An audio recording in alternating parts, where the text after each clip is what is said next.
News Review. Keith Preston, chief editor of TackTheSystem.com, out of Richmond.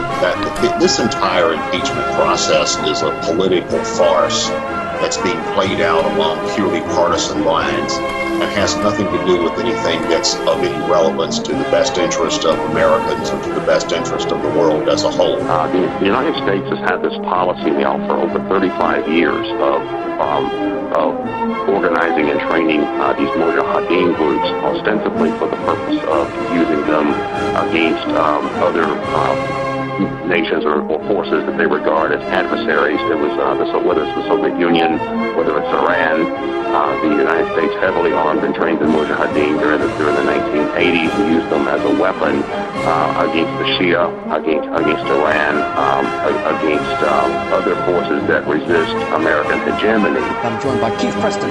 He's from AttackTheSystem.com. What we see going on now, I think, is not so much an enthusiasm for Obama himself, so much as a wider enthusiasm for the victory of particular demographic sectors within American society.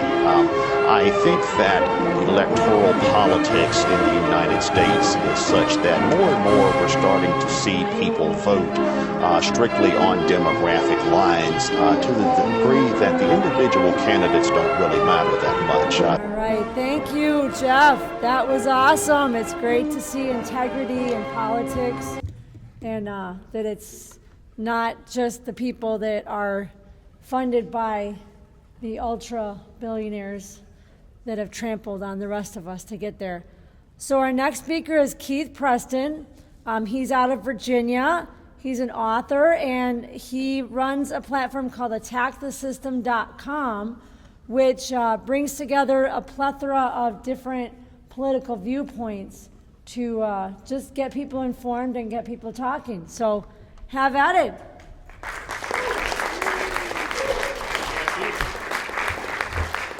Can you hear me? Yes. And I will try not to venture out of camera range. Whenever I do any public speaking, I always debate with myself whether to make a prepared speech or whether to just speak extraneously. And I've found that while I can probably jam more facts into a prepared speech, speaking extraneously tends to go over better. That seems to be more pleasing to the audience. So I'll just wing it, in other words, is what I'm going to say.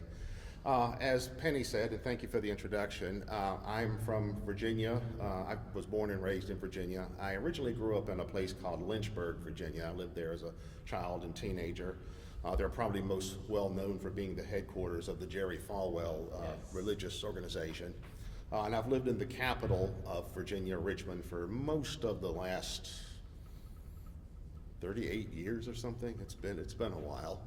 And I've spent time in other places. Actually, the last time I was in Chicago was 36 years ago. I was here for the founding conference of an anarchist group called Love and Rage, which I later broke with that project and became somewhat critical of it, perhaps justly in some ways and unjustly in others. But that was the last time I was in Chicago, so it's interesting to be back after 3.5 decades.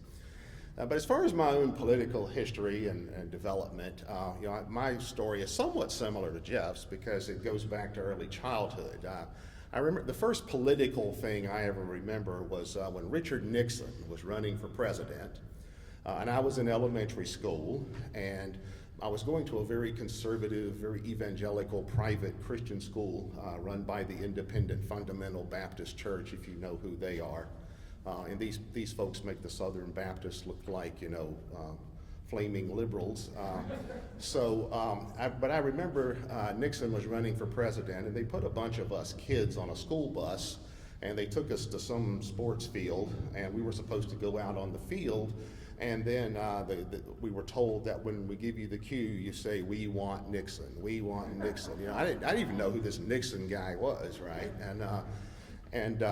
So apparently it was probably something the local Republican Party had put together, or some kind of promo thing, whatever. But I remember going into this field through the gate, this football field or whatever it was, and these older kids are standing at the gate, and I'm going through the gate, and they're like pushing me, they're like roughing me up, and they're saying, do you want Nixon? Do you want Nixon? I'm like, I'm not talking to you. I don't know you, So I just had this immediately instinctive dislike for this Nixon dude, whoever he was. I don't think I like this Nixon guy. I don't know who he is, but I don't like him, And so I remember this plane flew over, and we were given the cue. We'll say, "We want Nixon. We want Nixon." I didn't say anything. I don't think I'd want Nixon. So anyway, I remember a couple years later, maybe. Nixon was being run out of office due to the Watergate scandal, and I remember thinking, I think I was right about that, dude. I just knew my political instincts must be good, And I remember during the same time, the Vietnam War was going on at the time, and I remember I remember asking my father. I said, what's this Vietnam War thing about? And he's like, well, the North is fighting the South, and I knew about the American Civil War. I grew up about 30 minutes from Appomattox, the surrender site. So I'm like, yeah, okay, North versus South. I've heard of that, and I'm like, okay, and so I guess that's what the war is about then. This North and South just don't seem to like each other anywhere, And around this time, I went to an amusement park one day with my father, and there was a guy at the amusement park with a fake arm, a prosthetic arm, and it was one of those old school prosthetics with the hooks on the end. It wasn't the nice modern kind. And I remember saying, "Oh, how come that guy doesn't have any arm?" And my father said, "Well, he's probably a Vietnam veteran." And I'm like, "Well, isn't that where the North is fighting the South?" And he's like, "Yeah." I says, "Well, why are Americans in Vietnam?" And he's like, "Well, he probably got drafted." And my dad was like, "Well, I guess he got drafted." And I was like, what's drafted? And, well, that's when the government tells you you're going to go fight wherever. And I'm like, "Well, they can do that?" I'm like, "Yeah." I'm like, "What happens if you say you're not going?" And, "Well, you go to jail." I'm like, "Really?" I'm like, "That sucks, that's terrible. I don't think I like this. And so I guess that was kind of the beginning of my political awakening. And I always was something of a natural contrarian. I remember Jimmy Carter running against Gerald Ford for the presidency in '76. And in my community, if you were a Democrat, it was probably worse than being a communist. It's like, they would probably say, well, if you're a communist, you're just brainwashed. But if you're a Democrat, well, you're just the spawn of Satan or something. But I remember I was thinking, I'm going to root for this Jimmy Carter guy. So, of course, on election day, no kids at school would sit with me at lunch because I was the Carter guy, And then I remember Jimmy Carter being president, and I remember the stagflation crisis of the late 70s. And I remember gas prices going through the roof. And I remember one day I was riding in a car. I wasn't yet old enough to drive. I was riding in a car and passed a gas station, and I saw that regular gasoline, was being sold for $1.06 a gallon. And I remember thinking, they can't do that. They're selling gas for over $1. Isn't there some kind of law against that? I mean, that's like theft. That's robbery. And whoever I was with, one of my parents or grandparents or somebody said, well, no, that's just called inflation. Inflation? I never heard of inflation. It's like, a dollar's a dollar, right? What do you mean inflation? So then Ronald Reagan was running for office, and I remember thinking, well, maybe I should root for this Ronald Reagan guy then. Maybe he'll do a little bit better. And then I remember, a lot of people around me just seemed to have a very worshipful view of him. And so finally, when I was actually old enough to vote, when he ran for re-election, I decided to vote against him, not because I knew anything about Walter Mondale, his challenger. I just wanted to, vote against the incumbent, whoever he was, And that's pretty much been my lifelong pattern. By the time I was in my early 20s, I'd given up on electoral politics. I had become a full-blown radical by then. And for a number of years, I went through a number of radical groups. I was involved, early on, I was involved with the Industrial Workers of the World, the Wobblies. I was involved with, I met a Wobbly here earlier tonight, I think. Was it you? Card carrying? Yeah, okay. And I was involved with a group called a tiny sect called the Workers' Solidarity Alliance, and they were the U.S. section of the IWA. I think they've since gone independent. I was involved with anarchists. I went to some meetings of the early Green movement before there was even a Green Party in the United States. I went to some of the meetings they were having, or sort of like planning meetings for that. And then along the way, I worked with libertarians, when the survivalist prepper, they didn't call it that then, but the prepper thing, when that became a thing, I used to go to what they call preparedness expos and listen to all these whacked out dudes talk about, how they're going to build a bomb shelter in their, backyard, like they're, underneath their kid's playground or something, like that's going to save them from an incoming nuke or something. But so I was in and out all these, radical groups for about 10 years, and I started doing, not all, those of you who are older would remember public access television, right? I started doing a public access TV show, and it was a live call-in show, where I was just talking about the news of the day. And sometimes I would have people on with me from different radical groups, talking about, whatever crazy ideas they had. And finally, somebody told me about this new tool that had come along called the internet. And I'm like, oh yeah, I've heard of that. What does that do? And they're like, well, you can do things, you can create your own, information sites or whatever. I'm like, oh, that sounds pretty cool. So I decided I was going to create this thing called a website. And it was going to be something that would be devoted to sort of a pan-radical, pan-dissident platform where, anti-establishment, anti-status quo, anti-system viewpoints from wherever could be expressed, because around the same time I had been involved in creating a group that we called American Revolutionary Vanguard, which had no meaning. It was just a bunch of us from different radical groups. We had some libertarians and some Greens and probably some Marxists, and I think there was a couple of black nationalist guys and a couple of skinheads that were not Nazis, but some other kind of skinheads. They were, like anti-skinheads or something. But and we were sitting around saying, yeah, let's start an umbrella group for all of us. Well, what do we call it? And somebody said, let's call it American Revolutionary Vanguard. And I think I said, well, what does that mean? And well, I don't know, it just sounds cool. It's like, all right, well, whatever. We'll call it that then. And then we were starting a website to go along with the group and with the public access program. And there was some kid that used to come to our meetings. He was probably about 19 years old. He still lived in his college dorm, and he was a big pothead. He was always stoned, and pot legalization was his big cause, And I said, well, what should we call the website? He says, call it attackthesystem.com. I'm like, okay, that'll work, yeah. So I got a friend of mine, I got her brother who was in high school to design the first version of attackthesystem.com. And it looked like crap, but you could probably find the original version on the Wayback Machine or something. But it's evolved over time. So that's how we first, that's how Attack the System got started. And what was interesting is that, I would write articles that sort of advocated for a blending of radical ideas, and I started writing little essays and today we didn't really have blogs back then. Today we call it a blog post, but it would be something saying, well, the right is saying a lot of the same stuff that the left is saying, and so were the libertarians. And this was when the anti-globalization thing was really big. Like if you remember the Battle of Seattle and all of that.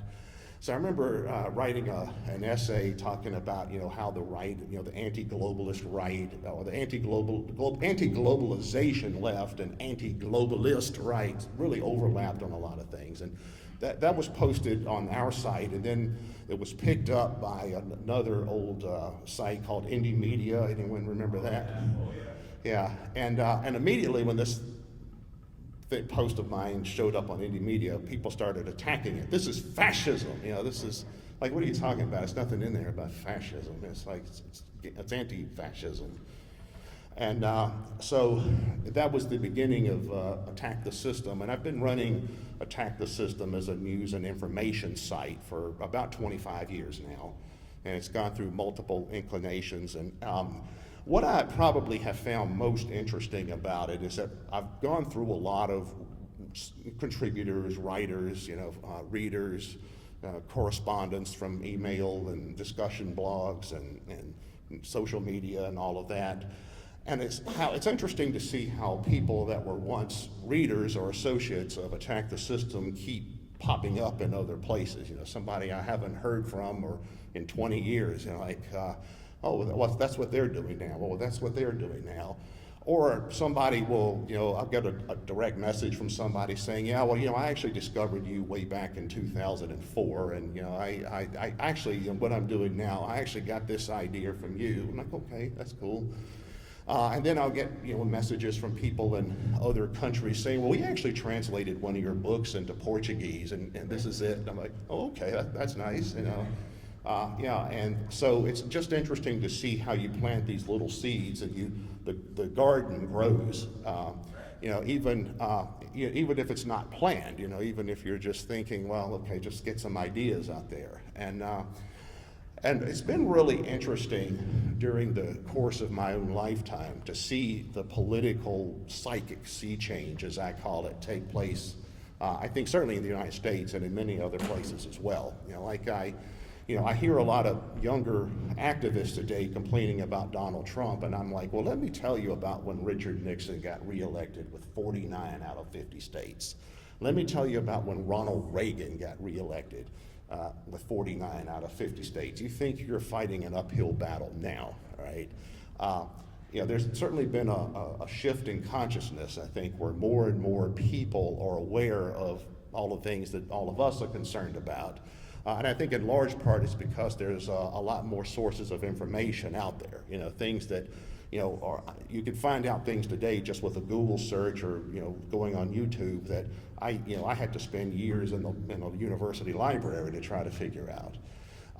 And then I'm very influenced by Antonio Gramsci, for those of you who are familiar with him. And he had the idea that, it's sort of like the idea you may have heard in common language about politics is downstream from culture, and that is, to really change the political situation, you have to change the culture, and you change the culture by changing the way people think. And I see more and more people, particularly a lot of younger people, becoming more and more aware of all these things. For example, if there's at Attack the System, we talk about all kinds of issues and topics from all kinds of vantage points, but if there's one common theme more than anything else, it would probably be anti-imperialism. And I think particularly since the current crisis in Gaza has gotten started. And I'm coming across, more and more people all the time, even normie people outside of activist circles who are, fairly aware when it comes to what's happening in Gaza.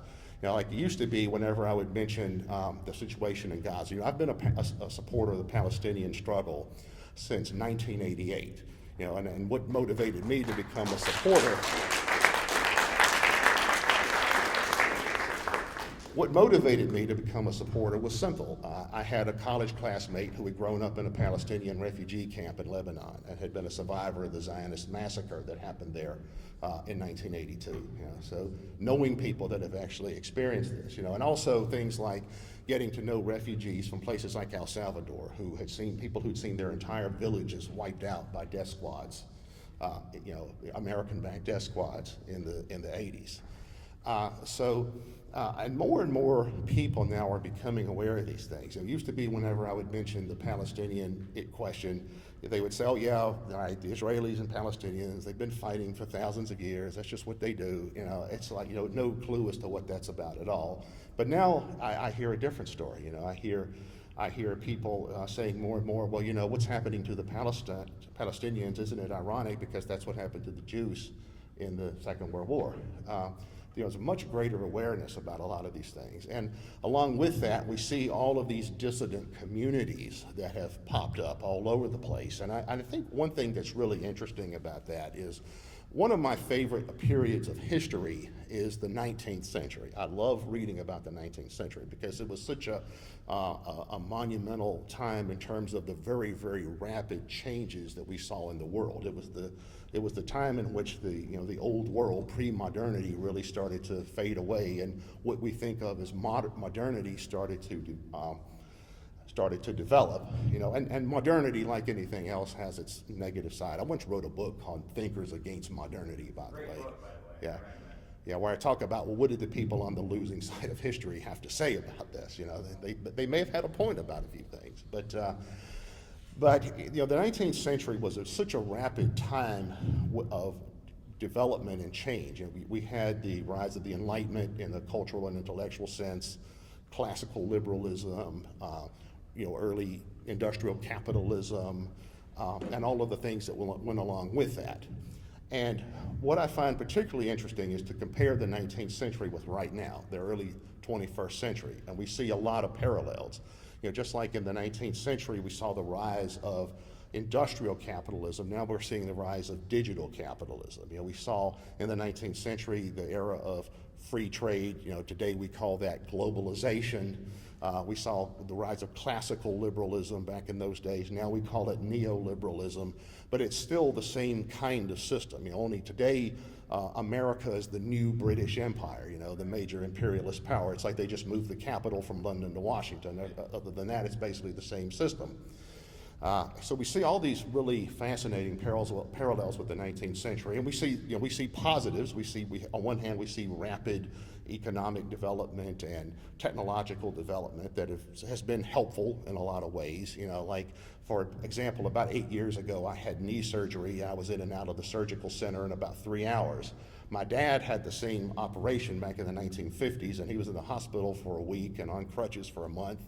Meanwhile, I'm up the next day in front of my classes teaching. So there's certainly been a lot of phenomenal developments in recent years, but there's also a lot of the same negatives that we saw in the 19th century, like the class polarization, the disparity between rich and poor, the social dislocations. I'm sure everyone here knows about what's happened to a lot of America's industrial towns. I've heard at this conference people talking about the impact of NAFTA on Central America. I think one of the earlier speakers was talking about what's happened in Ecuador. So, we see a lot of the same things being repeated. We have historical experience with this. And at the same time, in the 19th century, we saw the rise of all sorts of alternative visions for what a better society might be. We saw the utopian socialist, the classical Marxist, the anarchist, all kinds of other viewpoints like that.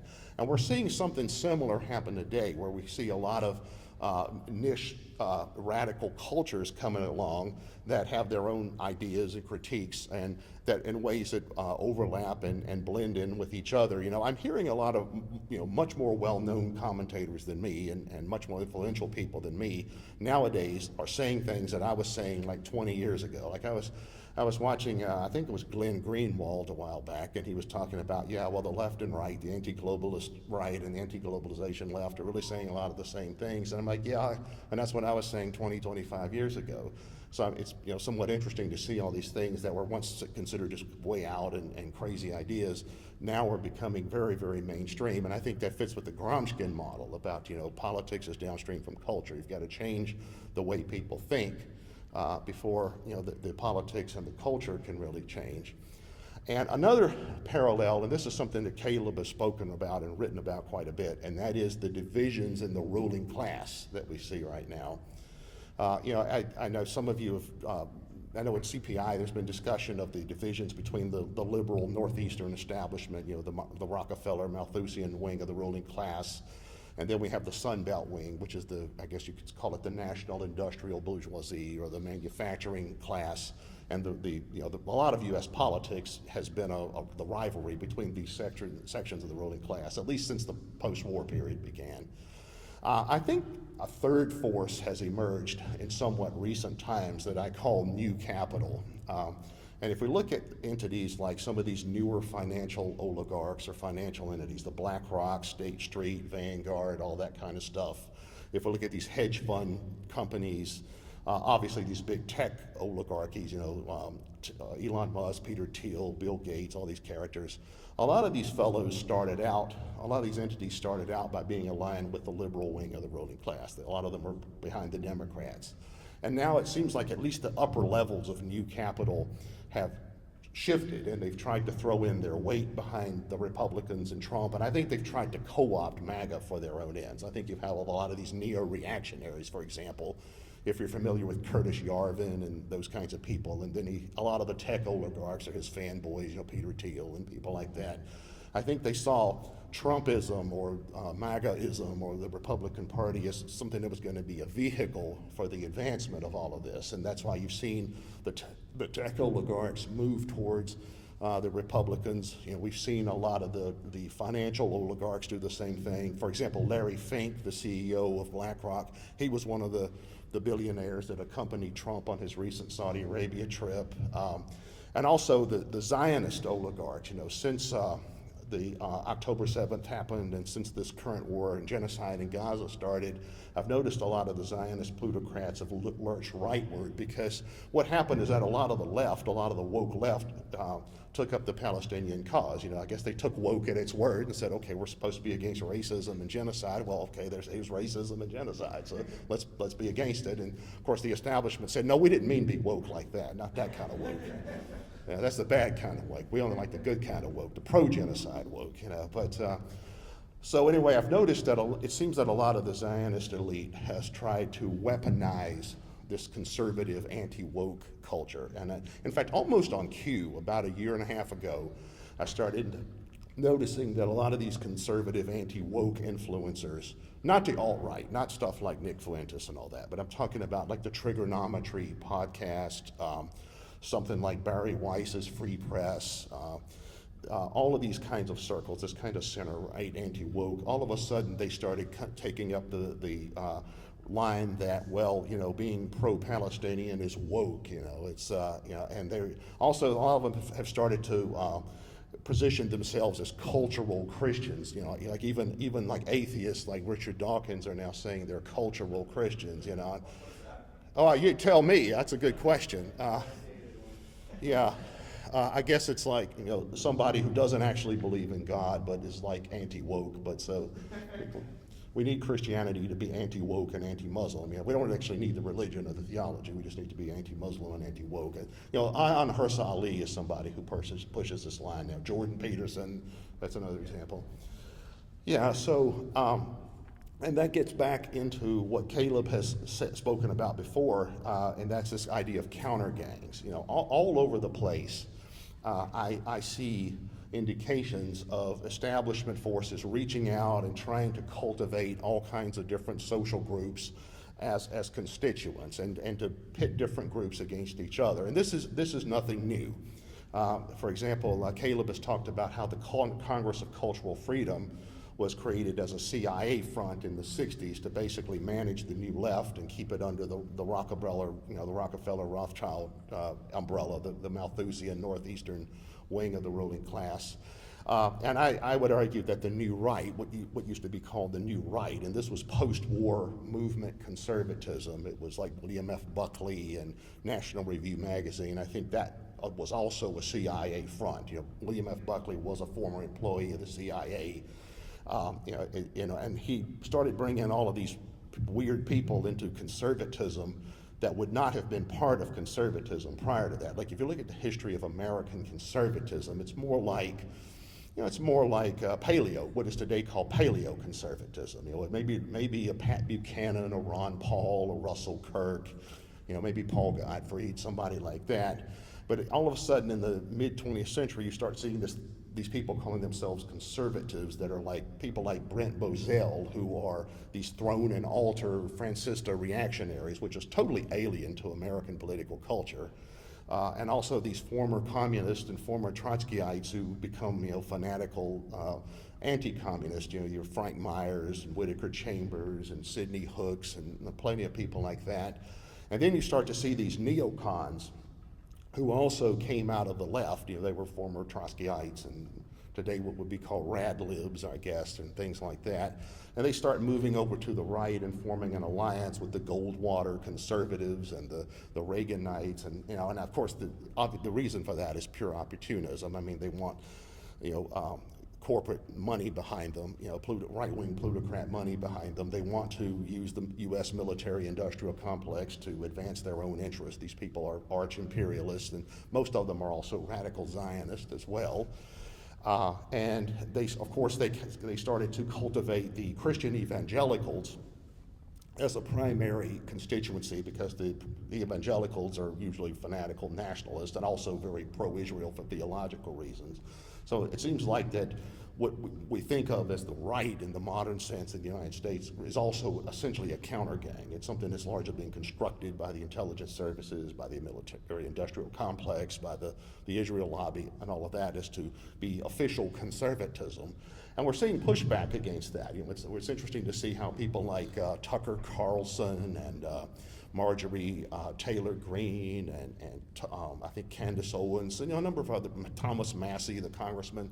They're all out there pushing against this now, which is something you never would have seen until very, very recently. Even 5 years ago, I don't think you would have seen something like that on the U.S. right.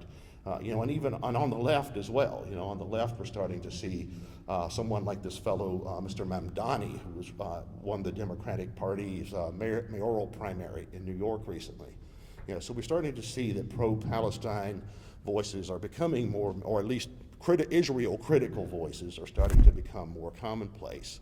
And we're starting to see a lot of people questioning the impact of neoliberalism. I remember when the whole neoliberal paradigm started to really take root, and NAFTA and all of these things were put into place. There was a guy who used to run for president every few years as an independent candidate, sort of a maverick billionaire named Ross Perot. Do you remember him?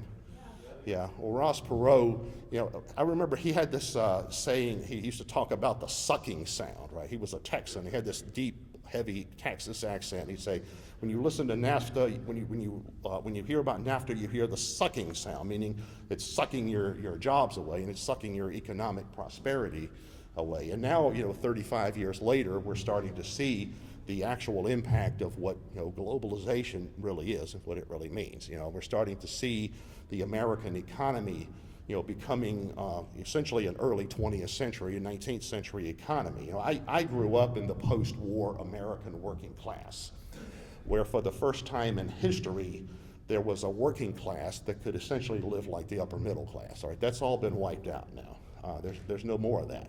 We're going back to 19th and 20th century living conditions. I see this in my own life. For example, in my city, twice this year, we've had water outages. One time the water was out for 4 days. Another time it was running, but they said don't use it for cooking or drinking because it's contaminated, right? And of course, we've seen much worse circumstances in places like East Palestine and in Flint and in Jackson, Mississippi. And I have friends that live in the global South, in what Americans think of as the third world, where everyone's poor. And they say, look, that kind of stuff doesn't happen here, I have friends that live in places like Paraguay. They say that doesn't happen in Paraguay. We have clean water, Mexico, no. Because when I was a kid, there was a joke: if you go to Mexico, don't drink the water. Now, if you go to America, you don't drink the water. Right? And that's basically the gift that's been bequeathed to us by neoliberalism and capitalism and globalization. If you want to know what the impact of all that is, that's it. We're increasingly getting to situations where we don't have clean water. This recent legislation that was passed in Congress, this big, beautiful bill or whatever they call it, what a disaster, right? It's basically saying, well, people, the low-income people just don't need health care. That's like the luxury, it's like it's treated as a, some years ago, I was actually in the insurance business. And one of the insurance companies that I used to deal with had a policy that they did not consider dental, vision, hearing, or chiropractic care. They didn't consider that to be essential health care. Right? So, basically, maybe open heart surgery if you have a heart attack or something, that's essential enough. We'll cover that. But this other stuff, no. Some years ago, I mentioned I had knee surgery about 8 years ago, and I was on one of these Obamacare plans at the time. And the insurer did not want to pay for my knee surgery, right? I had a torn meniscus that had to be repaired. And they were trying to claim, my surgeon was a sports medicine specialist, and they were trying to claim that this was cosmetic surgery. They were trying to claim, this is just a performance enhancement surgery, for athletes so you can run faster or something like that, if it even is such a thing. But that's what they were trying to claim. And my surgeon had to call the insurer personally and say, no, look, I'm a surgeon, okay? I've performed many of these operations. This is essential health care. This results in serious disability if you do not have this surgery. All right? So, that's where our health care system is now. I've always thought, if I ever have a heart attack, I hope it happens when I'm, in Europe or something, because then I'll actually have access to quality health care.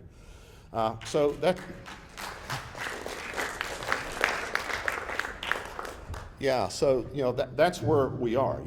Our country is becoming, in the United States, is becoming a 19th century model class system, and we're falling apart in other ways. We are not only in terms of class relations and economic conditions, but also in terms of just the toxicity of our political culture. Caleb has talked about the dangers of something like a years of lead situation in the United States, which, that was, for those who don't know, it was in post-war Italy, there was a wave of violent conflict between far left and far right and government-backed forces. Another, example might be something like the Troubles, the era of the Troubles in Northern Ireland. Our nation has the potential to quickly devolve into this kind of scenario, and increasingly we're seeing things like that. There was this murder of a couple of state legislators, I think in Minnesota recently. Yeah, and we've seen, of course, we've seen a few, assassination attempts against Donald Trump.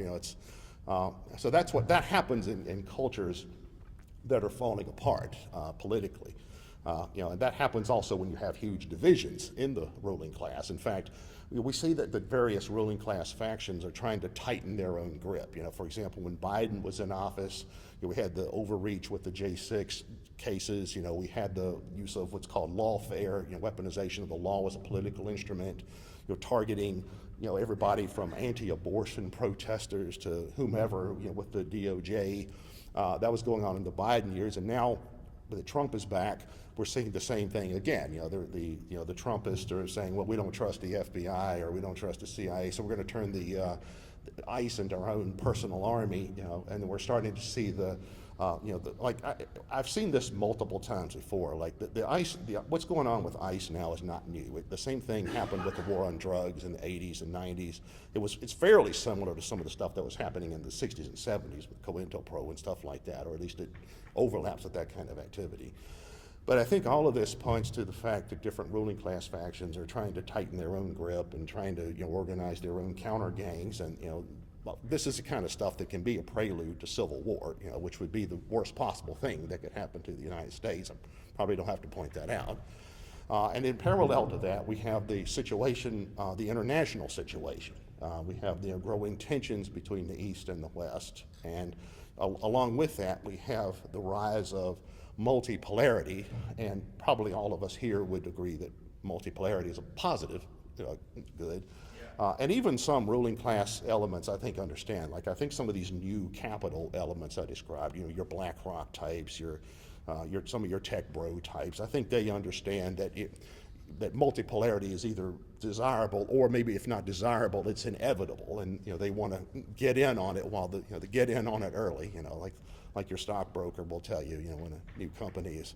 I think a lot of those elements, I think, realize that the focus of the international economy is shifting towards the BRICS and some of these countries.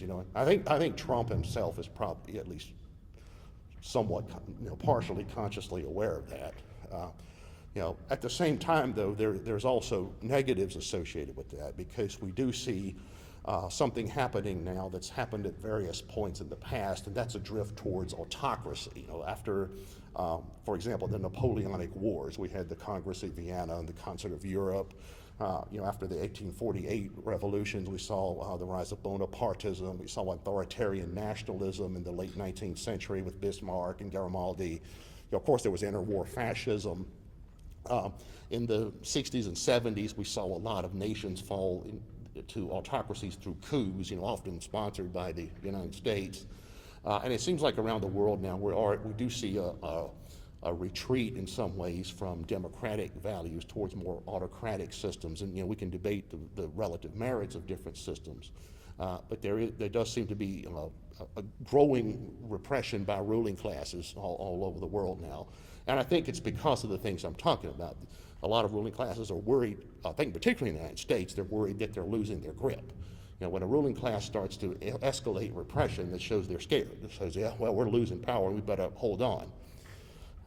Also, powers that are rising can also increase repression, because they often come under attack. During the break, I was talking to some of you about how in the 1980s I was involved in Central America Solidarity, and that was groups like committee in solidarity with people of El Salvador and also Nicaraguan solidarity. And I used to hear a lot of American leftists saying, well, the Nicaraguans, they're authoritarian. They have censorship of the press and TV. And I'm like, look, they're under attack by the most powerful state in the history of the world. No, they're not going to let somebody run a TV station that's aiding and abetting the enemy. And the United States wouldn't allow that so.